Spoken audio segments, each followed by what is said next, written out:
Good morning. Welcome to JP's Morning Brief for June 9th, 2026. Good morning, everybody. Thank y'all for tuning in. Apologize for the little bit of noise before it started. I didn't have my volumes down. I was trying to figure out where the sound was coming from. I had my volume up on two different instruments, and that's another first. All right, but thank you very much for tuning in this morning for the JP's Morning Brief. As we get started, don't forget to click the follow button if you're not already a follower to the channel, and that would be the little bell. Click on the little bell, go down to the bottom where it says follow, click follow. And then right next to that is the thumbs up button. Give me a thumbs up for the podcast for the day. And then you can chat in the live chat. Live chat's open. I look at it. Sometimes they get people to come in there and ask questions or just make comments. It's cool. It's only temporary. It goes away. Comments are forever. Live chat is temporary. And then if you'd like, you can click the little tip button right beside the show name and leave me a tip if you want. Okay? But other than that, let's get started with the morning brief. So we start with the armament shop. Whether you're looking for your first firearm, upgrading your setup, or need expert service, Jason at the Armament Shop is Copper Cove's premier source for all things shooting. Browse a wide selection of pistols, rifles, and shotguns backed by top-tier gunsmithing for repairs along with reloading supplies and professional cleaning to keep your firearm in peak condition. Need a transfer? We make FFL transfers fast, easy, and affordable. Need your CHL? Jason can handle those classes both online and in person. He has over 3 decades of experience. Visit the Armament Shop today at 115A West Avenue D in Coppers Cove or call or text 254-560-2023 or visit www.armamentshop.com. That's www.armamentshop.com. The Armament Shop, your safety, our priority. All right. Thank you all very much. Let's see. Iran update. Trump predicts peace deal within the next 2 weeks. And then he demands both sides, both Iran and Israel, to abide by the ceasefire and cease all belligerent activity toward each other. Vice President says the U.S. and Israel can have differing goals. And then he also warns not to assume that Iran will act with good intentions. Lebanon is appealing to Israel to pursue dialogue, not war. Israel also intercepted some type of aerial vehicle from Yemen. There was only one. The United Nations chief calls for de-escalation between all sides in the Middle East. There was an Iran-bound tanker yesterday hit by a missile from an FA-18 Super Hornet. Iraqi Kurds got hit by a drone yesterday, and Bibi and his ministers are divided over the call to stop the strikes. All right. One other thing about Israel. I forgot where I heard it, but I did hear it on a legitimate news source yesterday that Israel was caught trying to monitor the communications of the United States negotiators. I call that unacceptable behavior at all, and I hope the president dealt with it when he heard about it, because I know he heard about it. One of them, it was Steve Witkoff's telephone communications were being monitored by the Israelis. Unacceptable. Unacceptable. Dow Jones yesterday closed 50,786.01. That was down 80.77. And then Brent crude oil this morning was at $92.62 a barrel. And West Texas Intermediate, I hope you're sitting down for this one, $89.24 a barrel. It's dropping. All right. So that's your Iran update for this morning. So next, California. California, the governor's race, they have 82.9% reporting. Right now, it's still Javier Becerra at 27.7%. Steve Hilton is 25.1%, and Tom Steyer is at 22.4%. All right. They've already annotated that Javier Becerra is going toward the runoff in November. They're still in the air on the other two. But on the other side of the coin, Los Angeles mayor, for some unbelievable reason out there that I can't fathom, Spencer Pratt got moved down to third place. And they've already clinched first and second place to go to the November runoff between Bass and Rahman. Yeah, you got that right. There was an over a 12,000 vote swap between the last 2 days that launched Ninya, or the Namya. Hold on, I want to get her name right. Nithya. I'm sorry, Nithya Raman into second place with 28.5% to Spencer Pratt at 25.8%. So essentially, the mayor's race is over. The Republicans got shut out. There will be no incentive for Republicans to even vote in the city of Los Angeles this coming November. That, in if Steve Hilton survives this jungle primary, as that it's called, or top two primary, whatever they call it. I call it jungle primary. If he somehow survives into the runoff, what is the incentive for the rest of the state to vote for him this coming November? It's either that or they're going to vote for him and undervote everything else, because Los Angeles is the largest county there is in California in terms of voting, and they have the most voters. And if there's no Republicans on the ballot, why go vote, right? That's the situation we find ourselves in all the time. So that's the California update. There are a whole slew of primaries today, as we'll see in just a minute. All right. So California, like I said, California's the place not to be. So you load your family up and you move to Texas if you're a Republican, Colorado if you're a Democrat, or we'll settle on New Mexico. All right. Los Angeles Mayor Karen Bass and Democrat challenger, they're both Democrats. Well, one's a DSA, one's still a Democrat. Los Angeles, it should say Los Angeles Mayor Democrat Karen Bass and Democrat challenger Nithya Raman will face off in a runoff election on Monday evening in a heated primary that has garnered national attention. That sentence was written bad. It makes it sound like there's going to be a runoff election this coming Monday, but it's not. It's in November 3rd. The outcome sets up a general election that pits Bass, an incumbent, fending off criticism about a record, against Raman's progressive message of government-led affordability measures. Voters will decide the matchup in a runoff election on November 3rd.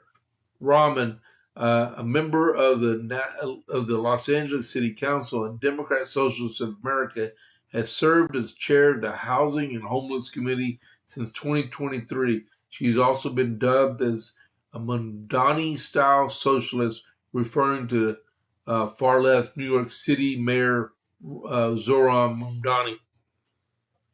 In her view, there is more the city can be doing to address not just homeless problem, but also increasing housing supply, maintaining public safety, and furthering climate goals. Okay, screw that. All right. So the deal is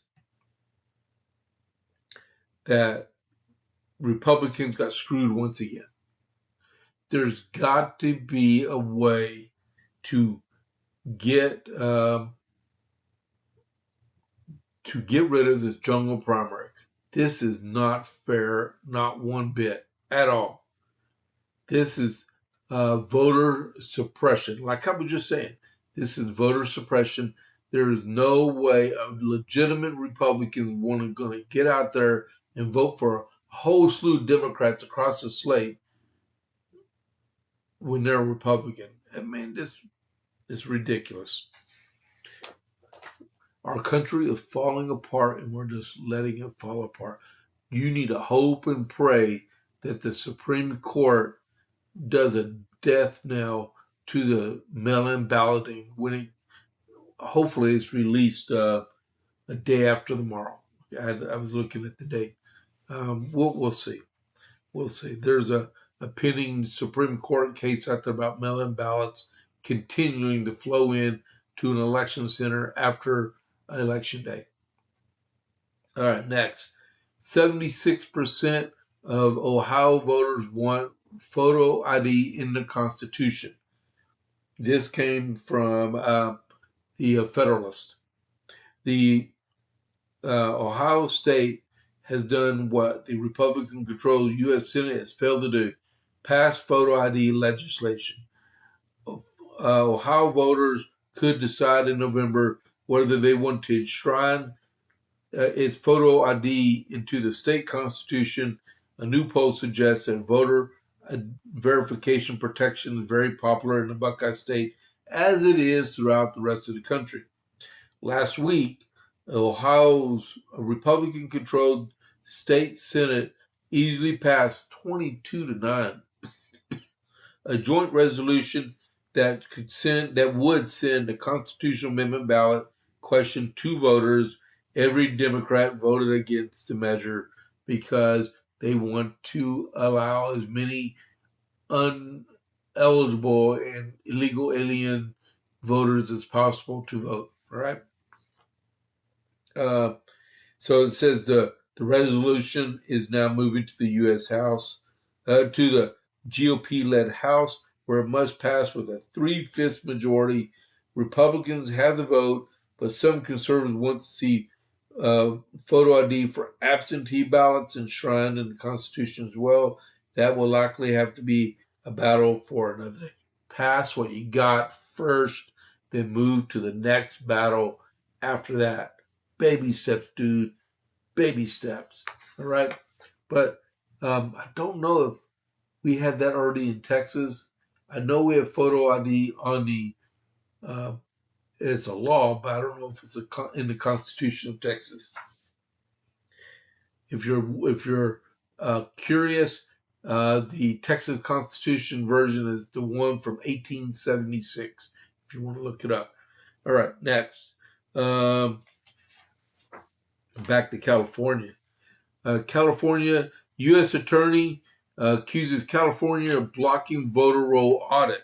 That's one of the problems in California right now. They got too many voters and too few people. That in reality, that's the way it is. Federal prosecutors have accused California of denying them access to voter registration records as a larger legal battle over voter rolls maintenance unfolds in federal court. The first assistant U.S. attorney for the Central District of California, Bill Essayli, announced Saturday that his office was partnering with the FBI on multiple election fraud investigations. In a social media post on Sunday, he said that California was refusing to comply with a federal request for voter registration records, which the DOJ said it was needed to audit the state's vote. We also have a serious question about how California maintains its voter rolls there are open questions about whether the state is properly removing deceased voters, people who have moved, and individuals convicted of disqualifying felonies. He said on X, asking, what are they afraid of? Esseli said that California's voting system allows voters to register using IDs that most Americans find surprising: gym memberships, employer ID cards like McDonald's, uh, credit cards, prescription drug labels. Yeah, I ain't kidding. Insurance cards, noting that California provides free health coverage to undocumented immigrants. California also allows third parties to collect and submit ballots on voters' behalf, making it difficult to track who actually received, completed, and submitted each ballot. I mean, it keeps going. Uh, the like I was mentioning to my wife last night.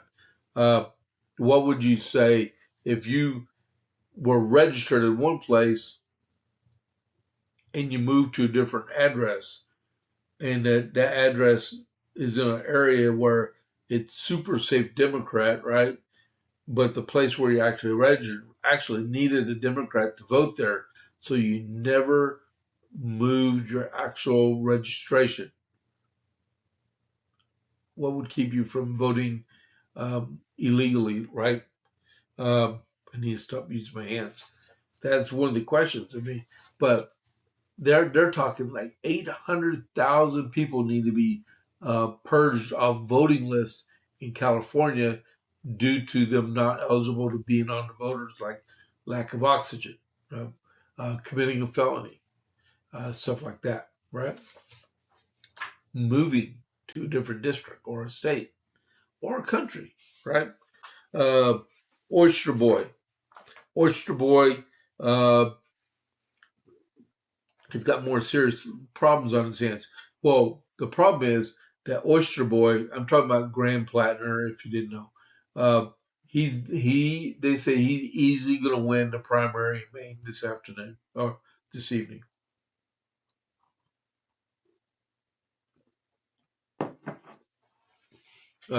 Because Janet Mills dropped out, even though she keeps telling the world, I'm still on the ballot.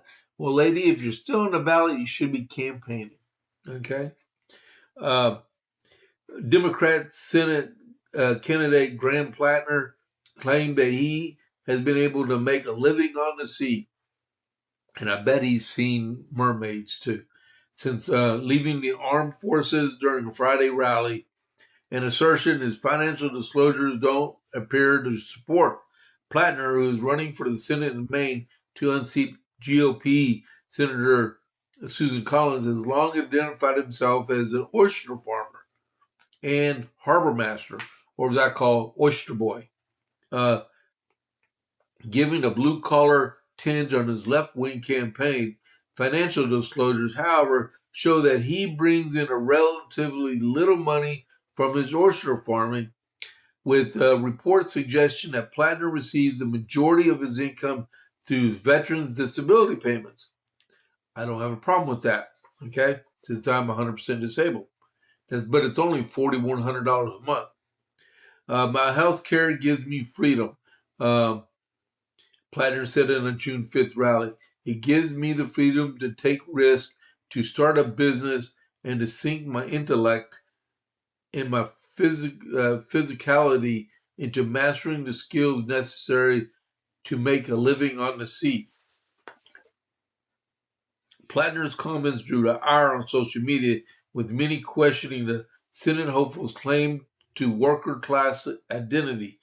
Plattner's 2025 financial disclosure shows that he listed other $5,001 as his annual income from oyster farm. That sucks. If he's making $5,000 a year being an oyster boy, he needs to cease oyster boying. The candidate's entire business is only worth between 50,000 and 100,000, which accounts for his boat, lines, anchors, and other farming equipment per the disclosure. He earned an additional $3,000 serving as a harbor master for Sullivan, Maine, a role in the Washington Free Beacon reported as largely clerical and where he was responsible for overseeing the 17 boats mooring in the small town's coast. Taken together, these sums are dwarfed by the $4,800 Plattner says he receives through monthly disability payments. Oh my God. Do you know what? If he's receiving $4,800, so he's married, receives 100% disability, that's $4,100. So he gets about $500 more a month as unemployable individual. What is he doing out working in the first place? If he's an unemployable individual, which if this $4,800 is right, he shouldn't be doing jack at all. There's a difference between 100% disabled and being 100% disabled unemployable individual called UI, right? You get a stipend not to work because your injuries prevent you from working. If he's out there doing work on a boat, oyster farming, and harbor mastering, I mean, the work to being an oyster boy is a lot more demanding than it is doing clerical work. That probably needs to be investigated right there. All right. Wow. He should have never said that. Wow. Thief. A thief. Man. All right. 6:52. We're doing good. President Trump endorses 4 Republicans for the Nevada House and the Attorney General's race. President Trump yesterday endorsed 3 Republican primary candidates in 3 separate congressional districts in Nevada's House primary, as well as candidate for Attorney General. In a series of posts on Truth Social, Trump endorsed Marty O'Donnell for the 3rd Congressional District, David Flippo in the state's 2nd Congressional District, and Kerry Buck in the state's 1st Congressional District. All 3 candidates have challengers in them. Trump also endorsed Adriana Guzman Farlick, who is running for the Attorney General, and she has 1 challenger in that race, right? Okay, next race, Nevada. Oh, that was South Carolina? Oh, Nevada. Okay. Nevada, President Trump endorsed Joe Lombardo for governor. It says President Trump on Monday endorsed incumbent governor Joe Lombardo for the Nevada gubernatorial race. In a Truth Social, he cited Lombardo's experience in law enforcement and his military service. Joe strongly supports our incredible law enforcement military veterans and knows the wisdom and courage, what it takes to promote law and order. But he has 6 challengers challenging him for the nomination, even though he's the incumbent. Wow. All right. So good luck to Mr. Lombardo. And in South Carolina, Trump endorses 4 incumbents for the U.S. House races. President Trump on Monday endorsed 4 incumbents for the House, for South Carolina's House races. He endorsed incumbent Russell Fry for the 7th Congressional District, William Timmons for the 4th Congressional District, Sherry Biggs for the 3rd Congressional District, and Joe Uli, that's what he said of Barack Obama, Representative Joe Wilson for the state's Congressional District. Man, I haven't heard his name in years. Wow. So in the State of the Union, Barack Obama was giving a speech, and out of nowhere you heard, "You lied." That was the man himself itself. I think that was in 2012 when he said that, or 2011. In a series of posts on Truth Social, Trump said the incumbents were doing a good job at representing their constituents. Fry and Biggs faced no challengers in the state primary, which is canceled for those districts. Timmons and Wilson have 2 challengers for the Republican nomination in the state primary on Tuesday. The president said, let's see, what does it say? I love the great state of South Carolina, won every one of my races there by a landslide, and only want the best representing you in elected office, Trump said in a separate post. All right, so you heard that. Okay, cool. What are we doing? We're at 6:55. I'm almost out of time for this morning. We'll have to hear everything else on the JPA report. Senator Chuck Grassley confirms Senate Judiciary received Todd Blanche's nomination for Attorney General. The Senate Judiciary Committee Chairman Chuck Grassley said Monday that the committee has formally received President Trump's nomination for acting Attorney General Todd Blanche to officially serve in that post. That's an excellent nomination. The official nomination comes after Trump teased the move last week.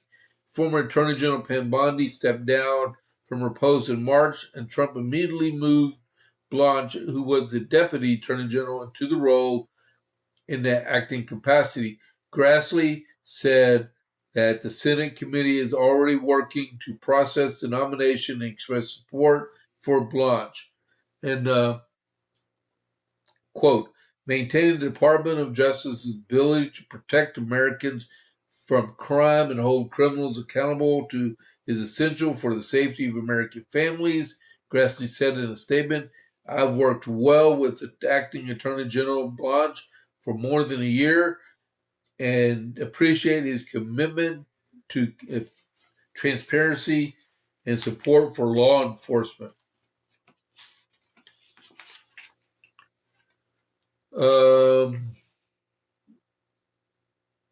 There's no timeline on when they want to do this, but I could bet it'd be within the next couple of months. All right, we're at 6:57.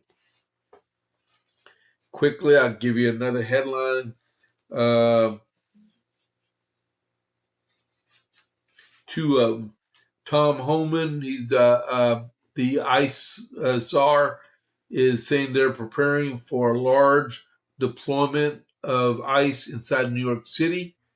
And then Trump is calling for Senator John Thune to fire the Senate parliamentarian Elizabeth McDonough over the Save America Act. So that would be pretty good, but I don't have it in me to believe that John Thune would do such a thing. Okay, we'll keep it at that. All right. So let me see. Next, I got to do a couple things here. Hold on, just a second here.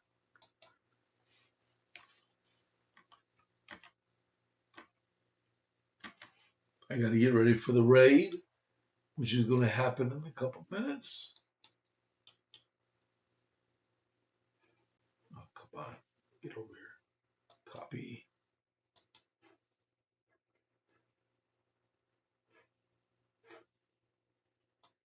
All right. So on the 18th, which is not this Thursday, but next Thursday, in Killeen, it'll be Pints and Politics at the Area 254, which is in the old Kmart Shopping Center. It starts at 6 p.m. All right. And then tonight is the Coppers Cove Conservative Club in here in Coppers Cove at Giovanni's, 6 p.m. Please be there. 6 p.m. It'll be fun. Come out, enjoy yourself. Some good Italian food. All right. Don't forget, day after tomorrow is the first official day of the state GOP convention in Houston. And then also on the 13th is the election day in Harker Heights. Go vote for Michael Bloomquist for mayor. The day is the last day of early voting, and then Saturday is election day. Go vote for him. Give him his re-election bid. Do it. All right. So that is the deal for the day. It's 7 o'clock. I'm going to initiate a raid for the Vince. I will see you all in an hour. We're going to do a turn and burn and start the JPA report. All right. Thank y'all very much for tuning in this morning. Let's see. And it is confirmed. So I'm out. I'll see y'all in 1 hour. All right. Y'all have a great morning.